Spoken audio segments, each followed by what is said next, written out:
બેસવા માટે ઓરડો નથી, માથે છત નથી, વીજળી કે પંખો પણ નથી, છતાં બાળકો આવી આકરી ગરમીમાં અભ્યાસ કરી રહ્યા છે.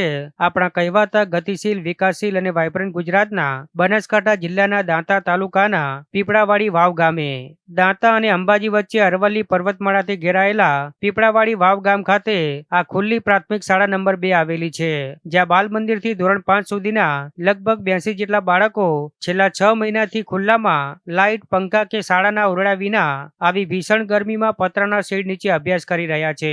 શાળાની જૂની ઇમારત જર્જરિત થઈ ગઈ હતી, આથી લગભગ 6 મહિના પહેલા તોડી પાડવામાં આવી હતી, પણ બાદમાં નવી ઇમારતનું બાંધકામ શરૂ તો થયું પણ પૂરું ના થયું. પરિણામે શિક્ષકો અને આચાર્ય બાળકોને ખુલ્લામાં ભણાવવા મજબૂર બન્યા છે. બાળકો માટે બેસવા માટે બેન્ચ નથી કે નીચે પાથરવા માટે કોઈ શેતરંજી નથી, છતાં બાળકો ગરમી સહન કરી અભ્યાસ કરી રહ્યા છે.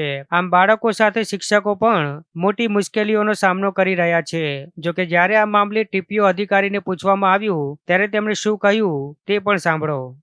ગરમીનું પ્રમાણ વધારે હોય, બાળકોને ગરમી સહન ન થાય તે માટે થઈને શાળાના આચાર્યશ્રીને સૂચના આપી અને પીપળાવાડી વાવ શાળા 2 એ સવારની કરવા માટે તેમની સાથે દરખાસ્ત મંગાવવામાં આવેલ છે અને એમની દરખાસ્ત આજે હવેથી વડી કચેરી મારફતે મંજૂર લઈને આવતીકાલ અથવા તો 2 દિવસની અંદર ઝડપથી એ શાળા સવારની કરવામાં આવે અને બાળકોને ગરમીથી રાહત મળે એના માટેનું આયોજન કચેરી કક્ષાએથી કરવામાં આવેલ છે.